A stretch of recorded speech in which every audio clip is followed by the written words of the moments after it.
हम क्लासिफिकेशन यानी कि डिविजन्स के टॉपिक्स करेंगे, ठीक है। और आज जैसा से अनाउंस था कि चैप्टर 8 की 2 क्लासेस होती हैं, तो 1 घंटे की क्लास आपकी हो गई है पहले, और आज की ये 1 घंटे की क्लास चैप्टर 8 आज हम क्लोज करेंगे, ठीक है। चैप्टर नंबर 8,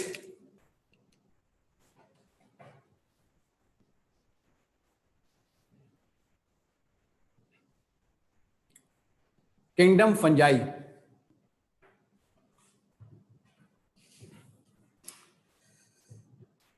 किंगडम फंजाई की डिविजन्स आज हम पढ़ेंगे, यानी कि क्लासिफिकेशन। इस किंगडम की 4 डिविजन्स हैं। पहली डिवीजन है Zygomycota, very important, past paper के हवाले से ये टॉपिक बहुत इंपॉर्टेंट है, जाइगोमाइकोटा। फिर उसके बाद डिवीजन एस्कोमाइकोटा, दूसरे नंबर पे ये भी बहुत इंपॉर्टेंट है। और आखिरी की जो 2 डिविजन्स हैं वो इतनी इंपॉर्टेंट नहीं है, डिवीजन बेसिडियोमाइकोटा और चौथी है डिवीजन ड्यूट्रियोमाइकोटा, ठीक है। Starts from Zygomycota.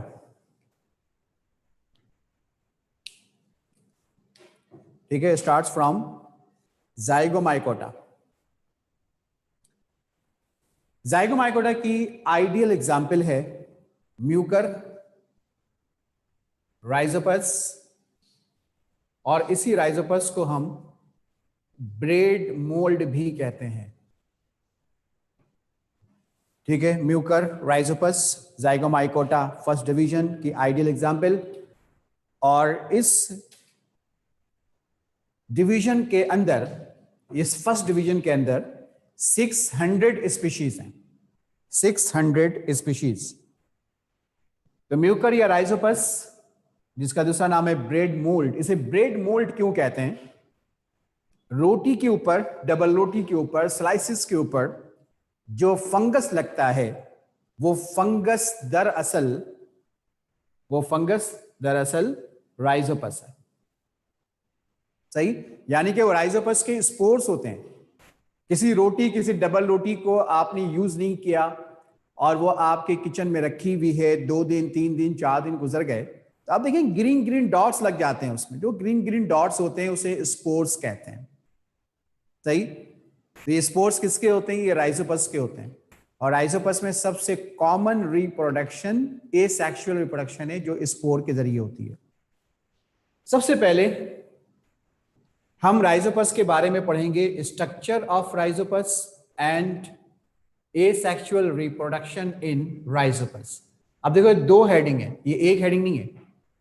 एक हेडिंग है इसमें स्ट्रक्चर, कि राइजोपस का स्ट्रक्चर कैसा होता है, और दूसरी हेडिंग है एसेक्सुअल रिप्रोडक्शन। यानी एक ही टॉपिक के अंदर दोनों हेडिंग्स मौजूद हैं। ये है सरफेस जिसके ऊपर ये प्लांट ग्रो करेगा, ठीक है, जिसके ऊपर ये प्लांट ग्रो करेगा। इस ग्रोइंग सरफेस को हम स्टोलॉन कहते हैं, स्टोलॉन।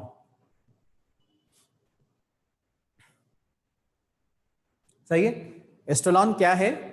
ये ग्रोइंग सरफेस है राइजोपस का, यानी वो रोटी, वो ब्रेड जिसके ऊपर ये ग्रो करेगा तो उसका एक सरफेस होगा। तो वो जो सरफेस होगा उस सरफेस को हम कहेंगे स्टोलॉन। और कॉन्सेंट्रेट करें कि इस स्टोलॉन के ऊपर ये एलिवेशन है, ये एलिवेशन है। तो जहां एलिवेशंस हैं, आप सब जानते हैं बहुत अच्छी तरह से कि हम उसे नोड कहते हैं। ये एलिवेशन है जिसे हम नोड कहते हैं। तो 2 नोड के दरमियान में क्या होगा? ये 2 नोड के दरमियान में क्या होगा? तो आपका आंसर होगा यकीनी तौर पे इंटरनोड। 2 नोड के दरमियान में इंटरनोड।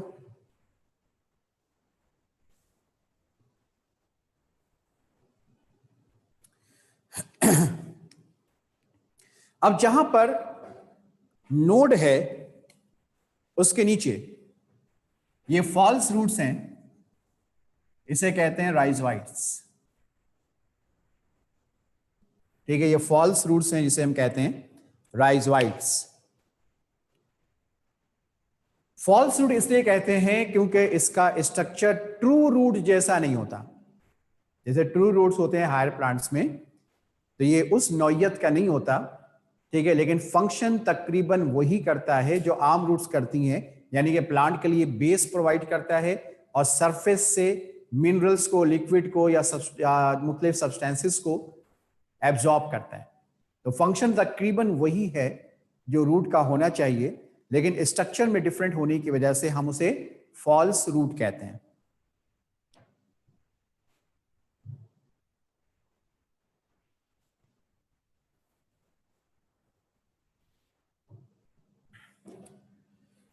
इस नोट के ऊपर वाले हिस्से से ये जो स्टॉक्स निकल रहे हैं इसे कहते हैं स्पोरेंजियो फोर।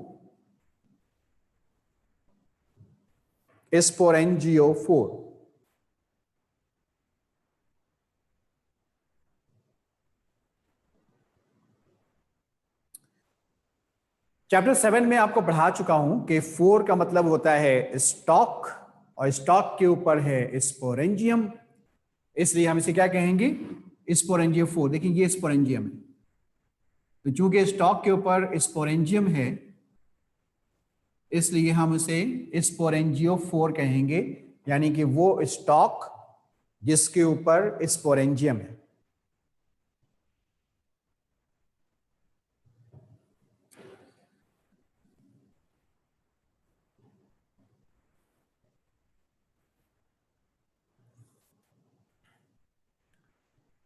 स्पोरेंजियम की जो बेस होती है, ये बेस है, स्पोरेंजियम की जो बेस होती है इसे कहते हैं कॉलोमीला।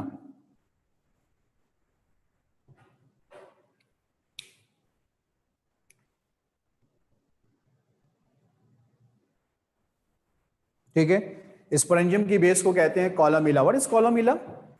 कॉलोमीला के अंदर दो चीजें होती हैं, एक होता है ग्लाइकोजन और एक होता है ऑयल ग्लोब्यूल्स।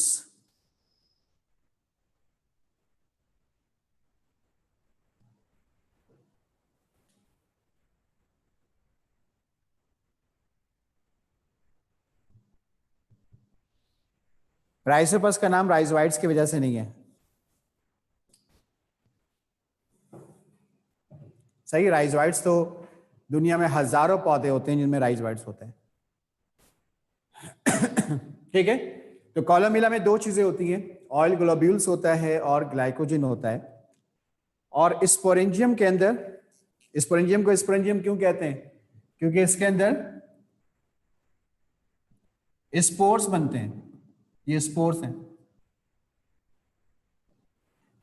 तो ये स्पोर्स जब बाहर निकलते हैं, होता ये कि जब बहुत सारे स्पोर्स बन जाते हैं तो जो कॉलोमीला है वो स्पोरेंजियम की दीवार पे प्रेशर लगाता है और उस प्रेशर के लगाने की वजह से स्पोरेंजियम की दीवार फट जाती है। और जब स्पोरेंजियम की दीवार फट जाती है तो ये स्पोर्स बाहर निकलते हैं और बाहर निकलने के बाद ये हवा में उड़ते रहते हैं और जहां पर इनको कोई ऑर्गेनिक मैटर मिलता है, खाने की कोई चीज मिलती है, रोटी है, स्लाइस है, डबल रोटी है, पिज्जा है, ये उसके ऊपर गिरते हैं और फिर वहां पे ये ग्रो करना शुरू कर देते हैं।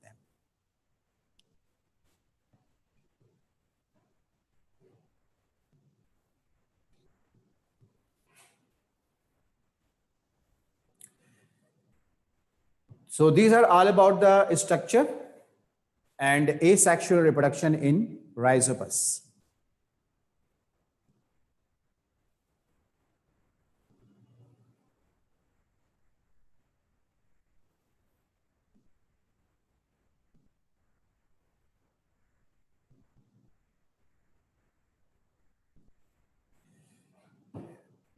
आगे चलते हैं, तो नेक्स्ट हेडिंग है हमारे पास सेक्सुअल रिप्रोडक्शन।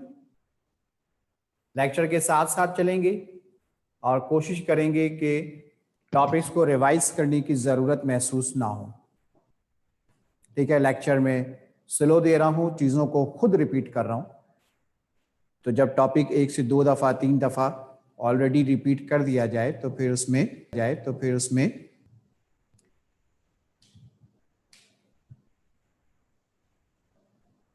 ब्रेड के सरफेस पे कैसे रूट्स तो मैंने कहा नहीं बेटा। रूट्स बनाने के लिए तो आपको एक गमला लगाना पड़ेगा, उसके ऊपर ब्रेड रखना पड़ेगा। सही, मैंने राइस वाइट्स कहा है, रूट्स नहीं कहा। ठीक है, और वो कैसे बनते हैं प्रैक्टिकली करके देख लें। ठीक है, डबल रोटी खरीदें, ठीक है, उसमें से चंद स्लाइस बचा लें, जो स्लाइस बच जाए, ठीक है, उसको किसी खुली फिजा में रख दें। बस ये ख्याल रखिएगा चींटियां ना खा जाए, पहले चलेगा फंगस बाद में आया, चींटियां पहले खा गई। उसको ऑब्जर्व करते रहें। ठीक है, और जब उसमें फंगस लग जाए तो फिर उसकी स्लाइड बनाइए और माइक्रोस्कोप में जाके एग्जामिन कर लीजिए। Now sexual reproduction in Rhizopus. Sexual reproduction in Rhizopus, ये दो हाइफी हैं। हाइफी पता है आपको यकीनी तौर पे, हाइफी क्या होते हैं? Branches of mycelium. माइसिलियम क्या होता है? Plant body of fungus, plant body of fungi. तो ये दो हाइफी हैं, एक ये वाला और एक ये वाला, ये दो हाइफी हैं।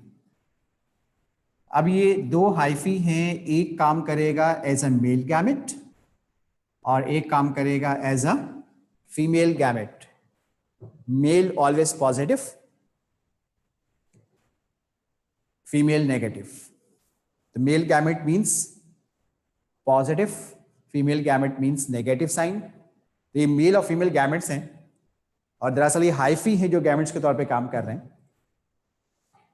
तो यकीनी तौर पे आपने एक बात नोट की होगी कि मेल गैमेट्स और फीमेल गैमेट्स मार्फोलॉजिकली यानी कि एक्सटर्नली बिल्कुल एक जैसे हैं।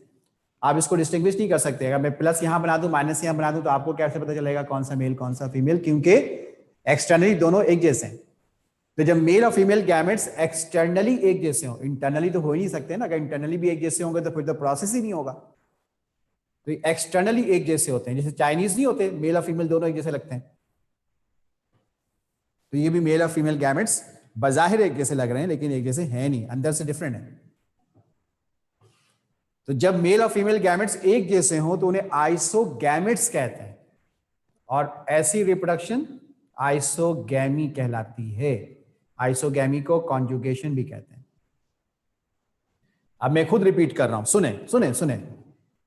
मेल और फीमेल गैमेट्स यानी कि दो हाइफी, एक काम कर रहा है एज अ मेल गैमेट, दूसरा काम कर रहा है एज अ फीमेल गैमेट, और दोनों एक्सटर्नली एक ही जैसे नजर आ रहे हैं। तो जब मेल और फीमेल गैमेट्स एक्सटर्नली एक जैसे नजर आए तो हम उन्हें आइसोगैमेट्स कहते हैं। आइसो सिमिलर यानी कि गैमेट सिमिलर है, और जब गैमेट्स आइसोगैमेट्स होते हैं तो रिप्रोडक्शन को हम आइसोगैमी या कॉन्जुगेशन कहते हैं। ये पॉइंट आज रिपीट हुआ है तीसरी चौथी दफा, क्योंकि अलवा में भी पढ़ चुके हो।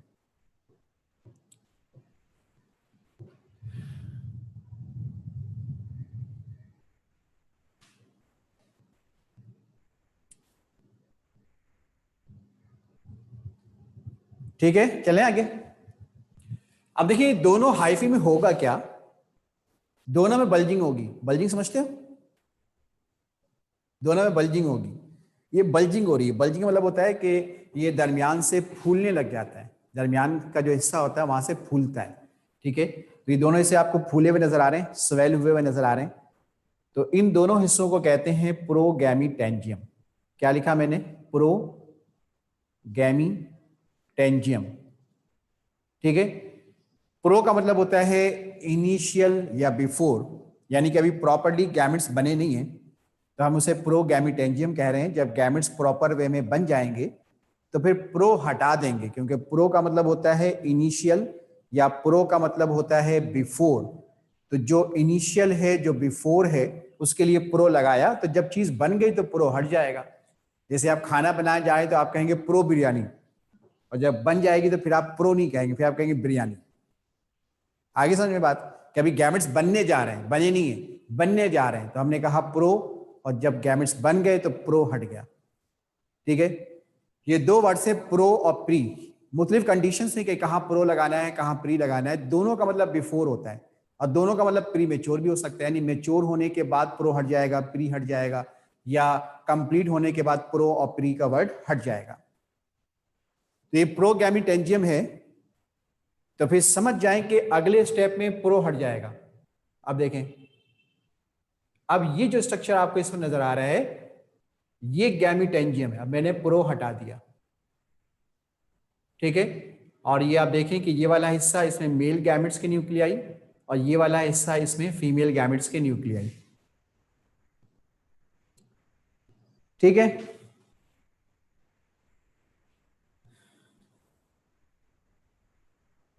हाँ, प्रो बिरयानी अच्छा लगा ना। ऐसी आपकी कंडीशन से प्रो टेस्ट, ठीक है। आके आपने आज प्रो टेस्ट भी किया, टेस्ट नहीं देना है, ठीक है ना। तो अभी टेस्ट से पहले वाली कंडीशन आपकी प्रो टेस्ट। जब टेस्ट दे रहे होंगे तो फिर हम प्रो हटा देंगे।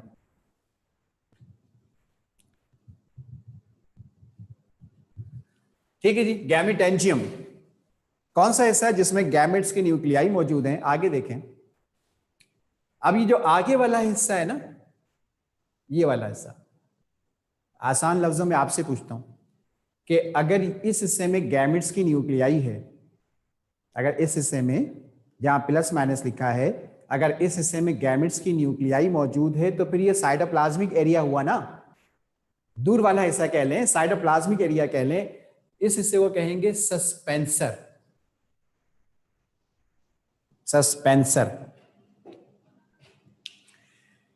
तो जहां गैमेट्स की न्यूक्लियाई है वो गैमिटेंजियम, और जो दूर वाला हिस्सा है दूसरे लफ्जों में कह लें कि जहां पर साइटोप्लाज्मिक एरिया है उसको आपने नाम दिया सस्पेंसर। नेक्स्ट डायग्राम देखें। तो अब दोनों गैमिटेंजियम एक दूसरे से मिल चुके हैं, सही। अब बीच का जो फासला था वो खत्म हुआ, ठीक है। दूरियां आखिर सिमट गई हैं, दोनों गैमेट्स एक दूसरे के करीब आ गए, और ये जो एक बीच की दीवार रह गई है, तो ये बीच की दीवार भी अब खत्म हो जाएगी, लाइक दिस। आप देखें बीच वाली दीवार, ये जो दीवार थी बीच में, ये खत्म हो गई, और दोनों गैमेट्स जो हैं बिल्कुल मिल चुके हैं। कैसे कि प्लस और माइनस यानी मेल और फीमेल गैमेट्स मिलके क्या बना लेंगे? जल्दी बताओ। जाइगोट। और डिफरेंशिएशन के लिए आप इसे एक नाम देंगे जाइगोस्पोर, यानी कि जाइगोट का नाम क्या होगा? जाइगोस्पोर। जैसे हमने प्लाज्मोडियम में जाइगोट को कहा था ऊकाइनेट, तो यहाँ पे जाइगोट को कहेंगे जाइगोस्पोर। तो ये डिफरेंशिएशन के लिए नाम रखा जाता है। बेसिकली कॉन्सेप्ट यही है कि दो गैमेट्स मिलेंगे तो जाइगोट बनेगा।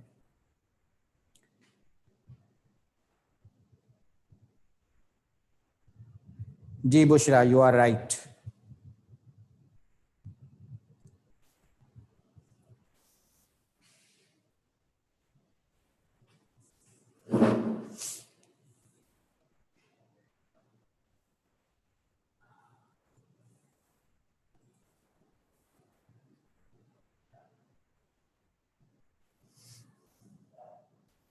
हानिया बतुल, मुझे लग रहा है कि जो जब किसी को कॉल करें ना तो एक शुरू में एक मैसेज चल रहा होता है, मुझे लग रहा है कि ये आपकी आवाज में।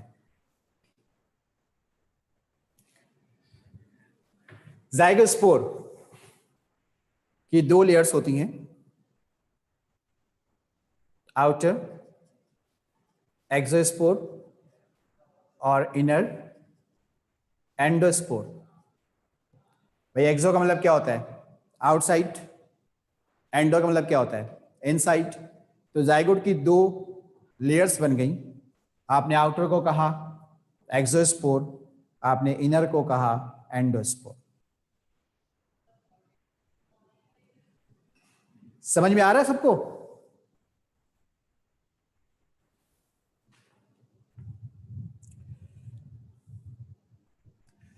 अब थोड़ी देर के बाद क्या होगा कि जो एक्सोस्पोर है, जो एक्सोस्पोर है ये बाहर वाली लेयर, तो इससे फॉल्स रूट्स बन जाएंगे। भाई फॉल्स रूट्स को क्या कहते हैं? अभी बताया मैंने आपको, राइजोइट्स। और जो एंडोस्पोर है, दिस वन, जो एंडोस्पोर है, यहां से एक नया प्लांट बनना शुरू हुआ। मैंने ये नहीं कहा बना, मैंने कहा बनना शुरू हुआ। तो इसे क्या कहेंगे? Pro mycelium. आज तक पूरा बहुत अच्छी तरह समझ में आ गया होगा आपको क्या कहेंगे इसे? प्रोमाइसिलियम। भाई प्रो क्यों कहेंगे? प्रो क्यों कहेंगे? इसलिए कि अभी माइसिलियम नया नया बना है, मेच्योर नहीं है, ठीक है ना, इनिशियली बना है, नया बना है। तो जब ये मेच्योर हो जाएगा तो हम उसे माइसिलियम कहेंगे, फिर प्रो हटा देंगे, ठीक है। So these are all about the division Zygomycota.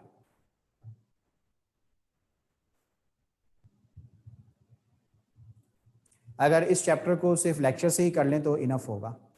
एक चैप्टर 3 एंजाइम में मैंने आपको ये एडवाइस दी थी, और एक चैप्टर 8 में आपको ये एडवाइस दे रहा हूं कि अगर आप चाहें तो सिर्फ इसको लेक्चर से ही कवर कर लें, बशर्ते कि लेक्चर पूरा टॉप टू बॉटम, स्टार्ट से लेके एंड तक पूरा लेक्चर आपने प्रॉपर वे में समझ लिया हो और नोट कर लिया हो। तो एंडोस्पोर से नया माइसिलियम बनेगा, इसलिए उसको शुरू में प्रोमाइसिलियम कहेंगे, बाद में मेच्योर हो जाएगा तो उसे माइसिलियम कहेंगे, ठीक है। तो मैं बोर्ड इरेज करने जा रहा हूं, और हस्बे रिवायत, हस्बे रिवायत आपके पास 5 सेकंड का टाइम है। इस 5 सेकंड के अंदर स्क्रीनशॉट कैप्चर कीजिए, और फिर उसके बाद हम अपनी नेक्स्ट हेडिंग स्टार्ट करेंगे, एस्कोमाइकोटा।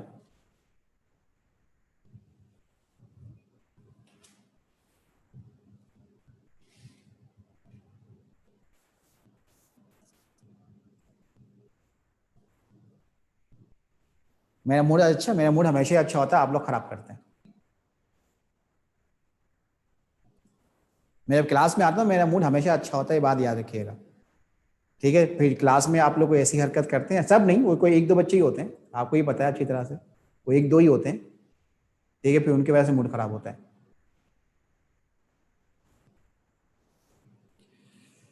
अच्छा जी, चलते हैं आगे, 5 सेकंड नहीं, ज्यादा हो गए। तो एस्कोमाइकोटा स्टार्ट करवा रहा हूं। एक और इंपॉर्टेंट डिवीजन, ज्यादातर क्वेश्चन पास्ट पेपर में या तो जाइगोमाइकोटा से आए हुए हैं या एस्कोमाइकोटा से आए हुए हैं।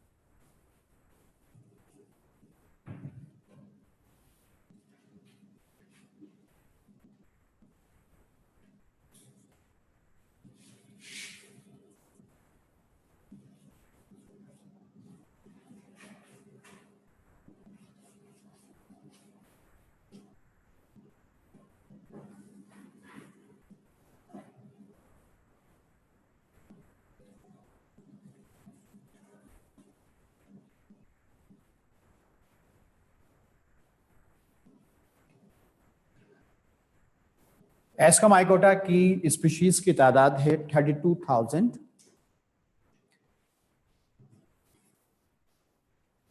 एक क्वेश्चन जो कि फर्स्ट डे के एग्जाम में बहुत ज्यादा पूछा जाता था, हो सकता है कि अगर मैं आपसे कहूं तो आपको याद आ जाए, वो सवाल ये होता था कि एस्कोमाइकोटा को एस्कोमाइकोटा क्यों कहते हैं।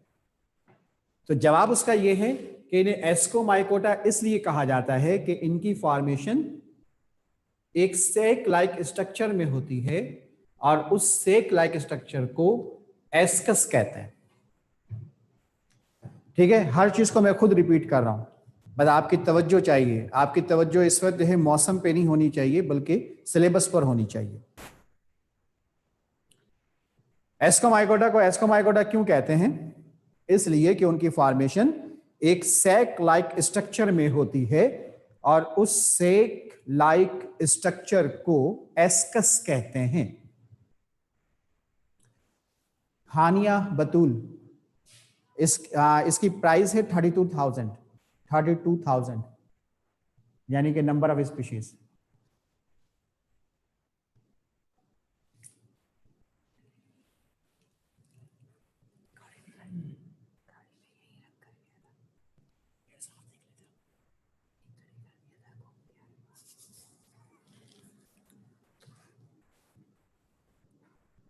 नंबर ऑफ स्पीशीज अभी तक एनटीएस के टेस्ट में नहीं आए हैं, तो अगर कर लो तो अच्छा है, अगर आगे तो आप फिर पछताएंगे नहीं, क्योंकि एनटीएस का क्वेश्चन बैंक जो है वो चेंज होता रहता है और एनटीएस बाद दफ़ा अपनी रूटीन से हटकर सवाल कर लेता है। तो सिलेबस में मौजूद तो है ना, तो कर लोगे तो अच्छा है और नहीं कर सको तो छोड़ दो।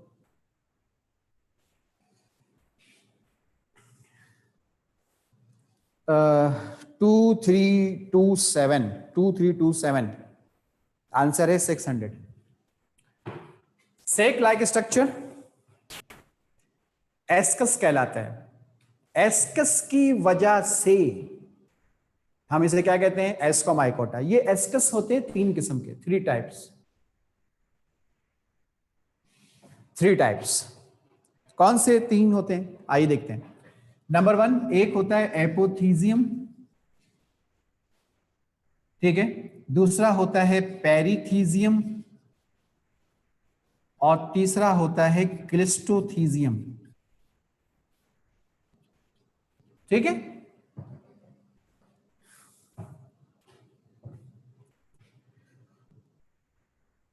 तीन किस्म के एस्कस, एपोथीजियम, पेरिथीजियम, क्लिस्टोथीजियम। इन तीनों की शेप कैसी होगी, आइए देखते हैं। एपोथीजियम होता है इस तरह से, ये कौन सी शेप है, इसे कहते हैं डिस्क लाइक, इसे कहते हैं डिस्क लाइक।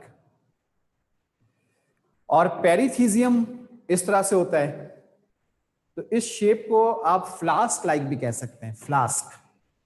और उससे अच्छी एग्जाम्पल दूं तो आप इसे फ्लेम लाइक भी कह सकते हैं, जैसे कैंडल का फ्लेम होता है ना, ठीक है, फ्लेम, शोला, तो ये फ्लेम लाइक होता है।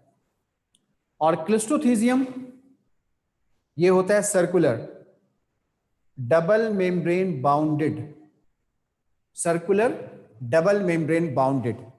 कंसंट्रेशन रखें अपनी। एस्कोमाइकोटा की फॉर्मेशन सैक लाइक स्ट्रक्चर में होती है, जिसे एस्कस कहते हैं। एस्कस की 3 किस्में होती हैं, एपोथीजियम, पेरिथीजियम, क्लिस्टोथीजियम, जिनकी शेप बिल तरतीब डिस्क लाइक, फ्लास्क लाइक या फ्लेम लाइक, और तीसरा है सर्कुलर डबल मेम्ब्रेन बाउंडेड। जो मैं बता रहा हूं वो याद करें करेक्शन के साथ। स्पीशीज की तादाद बहुत प्रॉपर वे में फेडल की बुक में दी हुई है। एपोथीजियम, पेरिथीजियम और क्लिस्टोथीजियम में जो शुरू में फंजाई बनेगा, जाहिर सी बात है शुरू में तो इनिशियल होता है, मैच्योर नहीं होता, तो जो शुरू में बनेगा उसे एस्कोकार्प कहेंगे। तो ये जो नया फंजाई बन रहा है ना, ये क्या है, एस्कोकार्प। इस तरह से ये क्या है, एस्कोकार्प। ये क्या है, एस्कोकार्प। तो ये एस्कोकार्प जब डेवलप होता है तो फिर एस्कोमाइकोटा बन जाता है। बात आई समझ में कि एस्कस तो है pouch like structure, sac like structure, और उस एस्कस के अंदर जो नया फंजाई बनना शुरू हुआ उसे एस्कोकार्प कहते हैं। और एस्कोकार्प जब डेवलप हो गया, मेच्योर हो गया, तो फिर हम उसे एस्कोमाइकोटा कहते हैं, ठीक है, एस्कोमाइकोट्स कहते हैं। उम्मीद है कि ये इंट्रोडक्शन समझ में आ गया होगा, तो हम टॉपिक पे चलते हैं।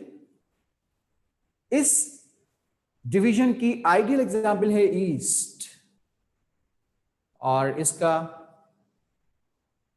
साइंटिफिक नेम है सैक्रोमाइसिस। इसे सैक्रोमाइसिस भी कहते हैं, ईस्ट या सैक्रोमाइसिस। ईस्ट के कुछ फायदे भी हैं और कुछ नुकसानात भी हैं। टाइम होता तो मैं आपसे पूछता, लेकिन टाइम शॉर्ट है, मुझे 10:55 तक मुझे ये डिवीजन कंप्लीट करनी है सारी, ठीक है। ईस्ट या सैक्रोमाइसिस की यूजफुल इंपॉर्टेंस क्या है, तो मैं बता चुका हूं वैसे पहले कि बेकिंग में इस्तेमाल करते हैं। आपको बिस्किट्स बनाने हैं, आपको केक बनाना है, आपको पिज्जा बनाना है, तो आप ईस्ट इस्तेमाल कर सकते हैं, ठीक है। दूसरा फायदा क्या है, एक प्रोसेस होता है, आप सब पढ़ चुके हैं, हजारों दफा पढ़ चुके हैं केमिस्ट्री में, बायो में, अल्कोहलिक फर्मेंटेशन, ठीक है। तो ये 2 इसके यूजेस हैं, बेकिंग में यूज करते हैं, फर्मेंटेशन में यूज करते हैं।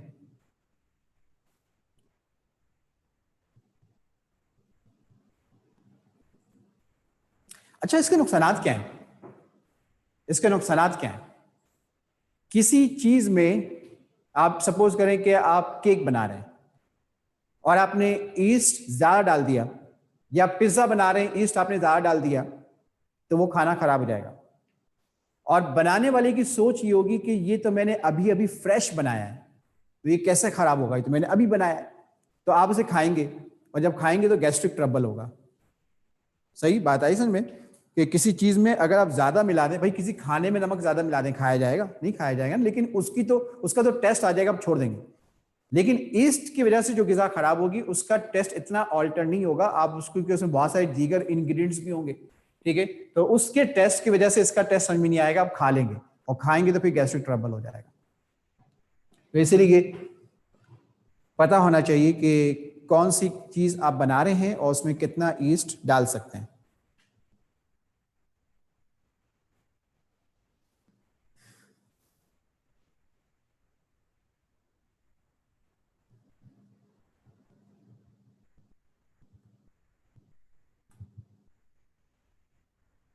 मुझे लग रहा है कि जो आखिरी मैसेज आया है ये गूगल से कॉपी पेस्ट हुआ है। ईस्ट का स्ट्रक्चर कैसा होता है?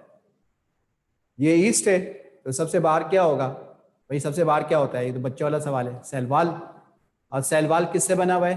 तो आप कहेंगे फंगल सेलुलोज से। तो भाई फंगल सेलुलोज क्या होता है पता है आपको? बेसिकली ये काइटिन को कह रहे हैं, बेसिकली ये काइटिन को कह रहे हैं, ठीक है।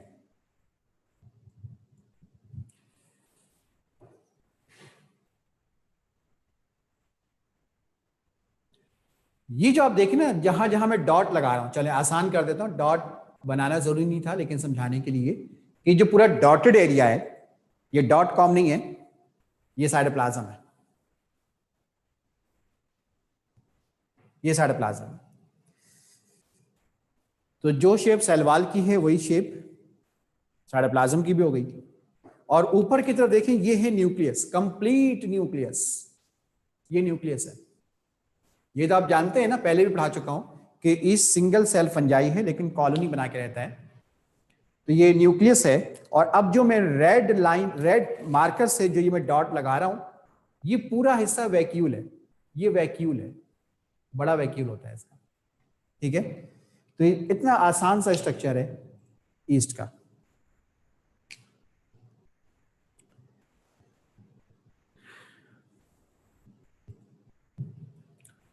Now asexual reproduction in east, और एसेक्सुअल के दो मेथड हैं, एक मेथड है बाय बडिंग और एक मेथड है बाय कॉनेडिया फॉर्मेशन, कॉनेडिया फॉर्मेशन। तो एसेक्सुअल रिप्रोडक्शन के दो मेथड्स हैं, बडिंग हो सकती है, कॉनेडिया फॉर्मेशन हो सकता है।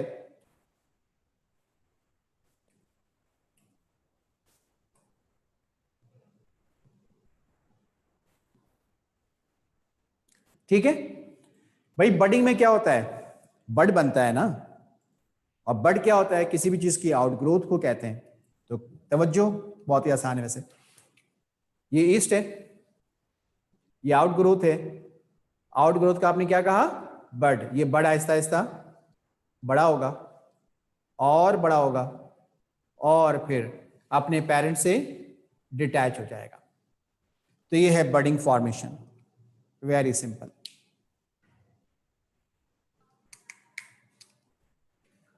कॉर्निडिया फॉर्मेशन को बहुत तवज्जो से समझें, क्योंकि कॉर्निडिया फॉर्मेशन इसी आज के लेक्चर में 2 दफा इसका जिक्र आएगा, तो हम एक ही दफा में इसको अच्छे तरीके से करेंगे। देखिए ये है प्लांट बेस। अभी पिछले टॉपिक में प्लांट बेस को स्टोलॉन कहा गया था, अब स्टोलॉन नहीं कहेंगे, यहां पे प्लांट बेस को राइजोम कहेंगे, राइजोम। ये प्लांट बेस है राइजोम, और इस राइजोम से जो फॉल्स रूट्स निकलेंगी इसे कहेंगे राइजोइट। कुछ बातें याद हो जाएंगी बार बार रिपीट होने से। Plant base rhizome, false root राइजोइट।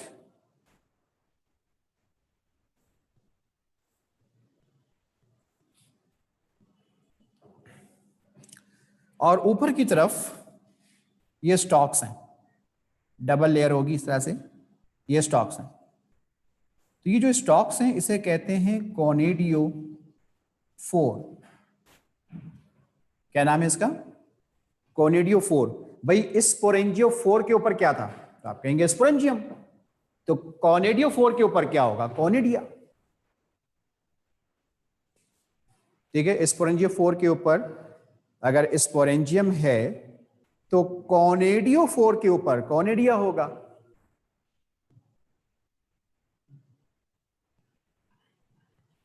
ये कॉनेडिया होते कैसे हैं?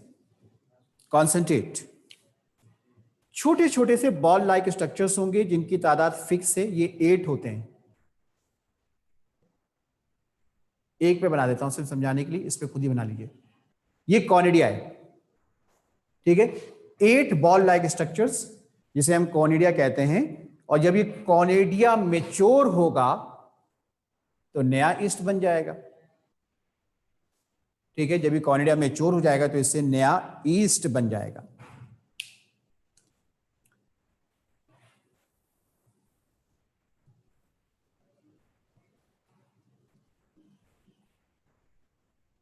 Now sexual reproduction.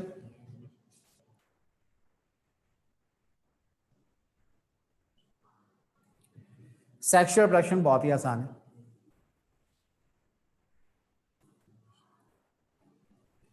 Sexual reproduction,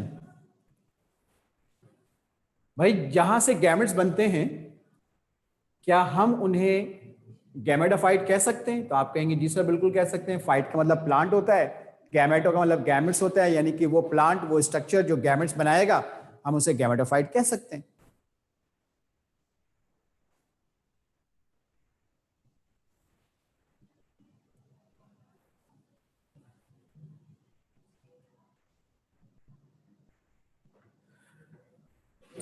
ये गैमेटोफाइट दो किस्म के होते हैं, मेल और फीमेल। मेल गैमेटोफाइट को कहते हैं एंथ्रेडियम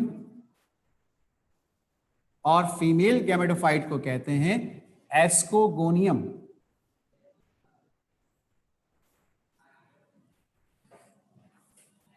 तो सेक्सुअल रिप्रोडक्शन में दो किस्म का स्ट्रक्चर बन गया आपके पास, एक एंथ्रेडियम एज अ मेल और दूसरा एस्कोगोनियम एज अ फीमेल। तो बच्चों एंथ्रेडियम से क्या बनेगा? आप कहेंगे male gamete, Mg, male gamete. Male gamete का नाम क्या होगा? स्पर्म। और एस्ट्रोगोनियम से क्या बनेगा? तो आप कहेंगे फीमेल गैमेट। और फीमेल गैमेट क्या होगा? ओवम, यानी कि एग सेल। और दोनों फ्यूज्ड होंगे, तो फ्यूज्ड होंगे तो क्या बनेगा? जाइगोट। और इस जाइगोट को कहेंगे एस्कोस्पोर।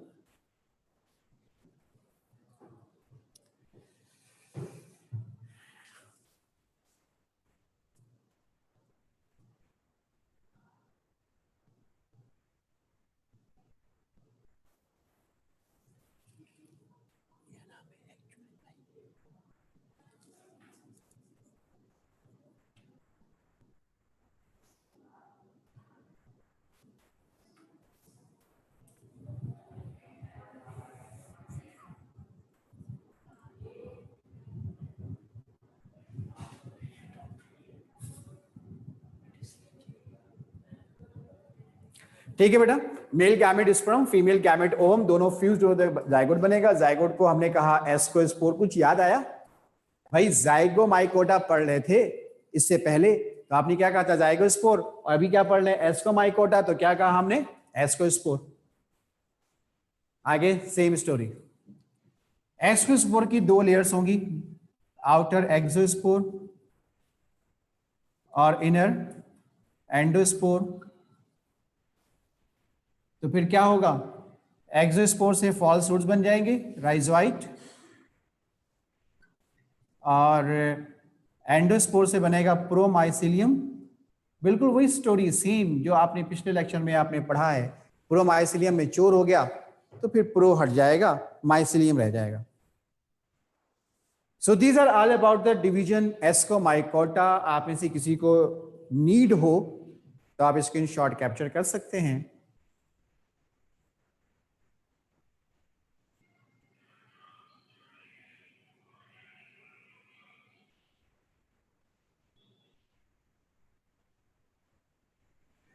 तीसरी और चौथी डिवीजन आसान है,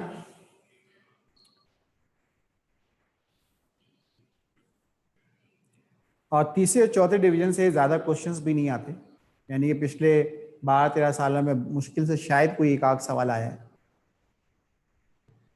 इरेज कर दूं और हम चलेंगे अब तीसरी डिवीजन पे। तीसरी डिवीजन है बेसिडियोमाइकोटा। लेकिन जब मैं इरेज कर रहा हूं तो आप देखें मैं कुछ चीजें छोड़ दूंगा, इससे भी आपको पता चल जाएगा कि कुछ चीजें रिपीट होने वाली हैं।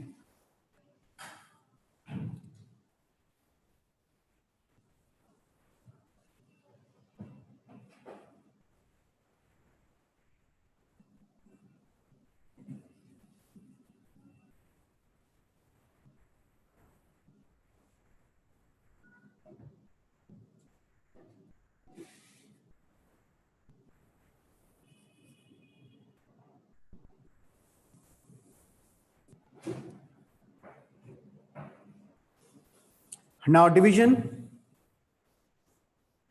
बेसिडियोमाइकोटा,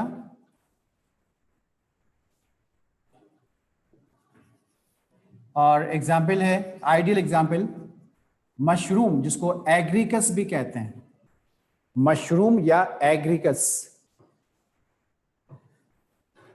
लास्ट टाइम बताया था कि जो टोड मशरूम होते हैं, स्टूड मशरूम, ये पॉइजनस होते हैं।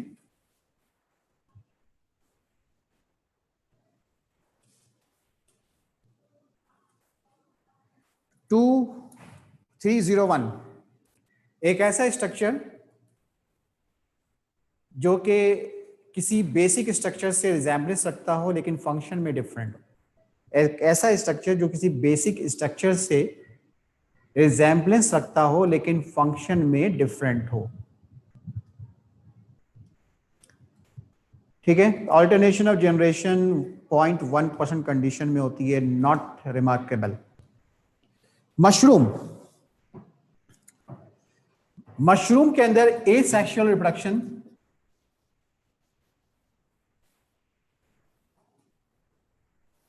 बेसिडिया के तहत होती है, बेसिडिया फॉर्मेशन। ठीक है, यानी जो एसेक्सुअल रिप्रोडक्शन होगा वो कैसे होगा? By basidia formation.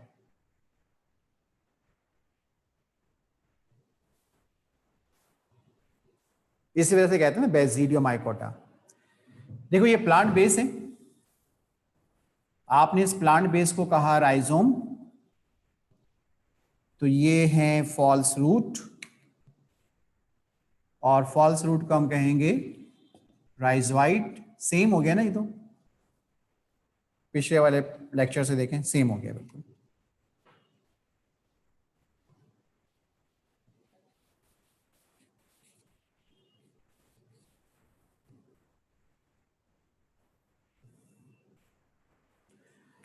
आगे देखें,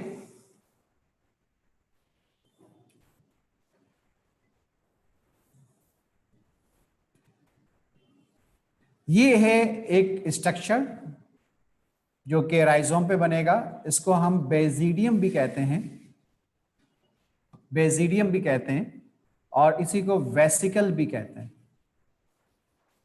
ये दोनों वर्ड्स मिलेंगे आपको किताबों में। ठीक है, यानी राइजोम के ऊपर जो स्ट्रक्चर बनेगा फ्लास्क लाइक स्ट्रक्चर है, समझाने के लिए, रिजेम्बलेंस के लिए फ्लास्क लाइक स्ट्रक्चर है, और हम इसे बेसिडियम भी कहते हैं और हम इसे वेसिकल भी कहते हैं। ठीक है, तो ये जो बेसिडियम है, वेसिकल है, इसके ऊपर कॉन्सेंट्रेट, इसके ऊपर 4 प्रोजेक्शंस बने हुए होते हैं। ठीक है, 4 प्रोजेक्शन बने हुए होते हैं। तो ये जो प्रोजेक्शंस बने हुए इसे कहते हैं स्ट्रिगमेटा, STRIG, स्ट्रिगमेटा। कितने प्रोजेक्शंस हैं? काउंट करें, 4 है ना, तो 4 के दरमियान स्पेस कितने हो गए? अगर मैं आपसे कहूँ 4 के दरमियान स्पेस कितने हैं, तो क्या जवाब होगा आपका? 4 के दरमियान स्पेस है 3, तो तीनों स्पेस में क्या होगा? तीनों स्पेस में क्या होगा? तीनों स्पेस के अंदर बेसिडिया बनेगा, जब भी तो कहते हैं ना बेसिडिया फॉर्मेशन, इसी वजह से हमने कहा बेसिडियोमाइकोटा। तो ये जो बॉल लाइक स्ट्रक्चर आपको नजर आ रहा है इन बिटवीन द स्टिग्मेटा, इसको हम कहेंगे बेजिडिया। ये बेजिडिया है और यही बेजिडिया मैच्योर होगा तो बनेगा एक नया मशरूम। सही है। तो ये तो हो गया एसेक्सुअल रिप्रोडक्शन, बहुत ही आसान।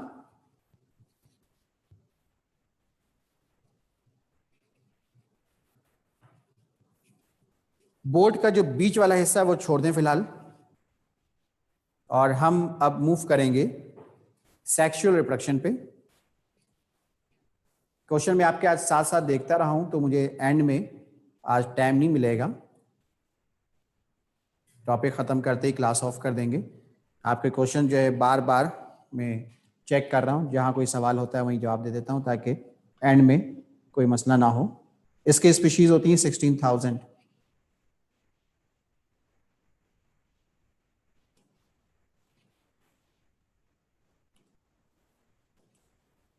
मैंने एक जुमला कहा था बेटा कि जाइगोमाइकोटा में जो बेसिक रिप्रोडक्शन होती है वो दरअसल स्पोर फॉर्मेशन है, तो वही बात आपने भी की है फातिमा 2557।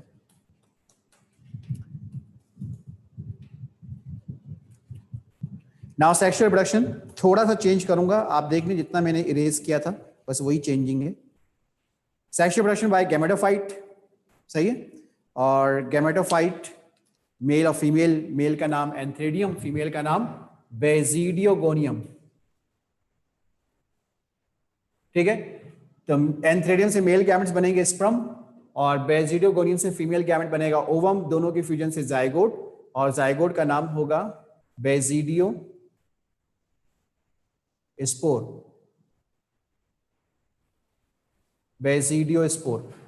फिर आगे वही चीज है कॉमन कि 2 लेयर्स होंगी, एक्सो और एंडो। एक्सो से राइजोइड्स बन जाएंगे और एंडो से प्रोमाइसिन। ठीक है, तो आगे सब कुछ है same to same. So these are all about the division Basidiomycota. Conidia हटा दें इसमें से, बीच में से, तो इस वक्त बोर्ड पे जितना भी वर्क है वो बेजिडियोमाइकोटा है।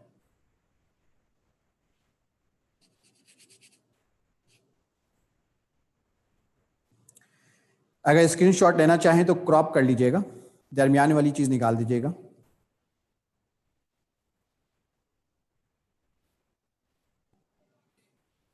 और अब हम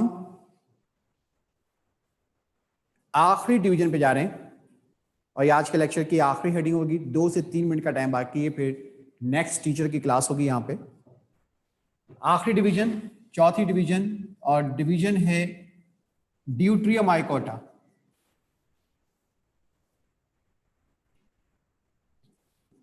ड्यूट्रियोमाइकोटा, इसके साथ एक वर्ड आपकी बुक में लिखा हुआ है, अगर आप बुक खोल के बैठे हो ना इस टाइम पे तो आपको दिख रहा होगा। इसके साथ एक वर्ड लगा होता है इम्परफेक्टी। इम्परफेक्टी,